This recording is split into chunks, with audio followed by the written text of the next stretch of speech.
ஒரு சிறை கைதிக்கு அவனுடைய மனைவி கடிதம் எழுதியிருந்தாள். அன்புள்ள கணவருக்கு, நீங்கள் சிறை சென்ற பிறகு நானும் குழந்தைகளும் வருமானமின்றி தவிக்கிறோம். நம் வீட்டின் பின்னால் உள்ள கற்பாறை மண்டிய நிலத்தை பண்படுத்தி தோட்டம் அமைத்து காய்கறி பயிரிட்டு குடும்பத்தை நடத்தி செல்லலாம் என்று எண்ணுகிறேன். ஆனால் நிலத்தை தோண்டும் வழிதான் தெரியவில்லை.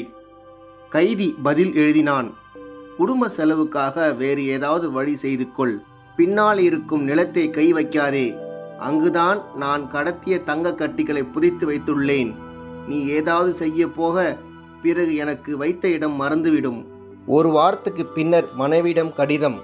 அன்புள்ள கணவருக்கு, யாரோ ஒரு கூட்டத்தினர் பொக்லைன் இயந்திரத்துடன் வந்து நம் கொல்லைப்புறத்தை தோண்டி பாறைகளெல்லாம் அகற்றினர். இப்போது நிலம் சீராகிவிட்டது. ஆனால் தங்க கட்டிகள் எதுவும் இல்லையே. கைதி திரும்பவும் மனைவிக்கு எழுதினான். அவர்கள் காவல்துறையினர். நான் உனக்கு எழுதிய கடிதத்தை படித்துவிட்டு தங்கம் தேடும் ஆவலில் தோண்டியிருப்பார்கள். ஆனால் உண்மையில் தங்கம் எதுவும் நான் புதைத்து வைக்கவில்லை. இப்போது நீ காய்கறி தோட்டம் பயிரிடு.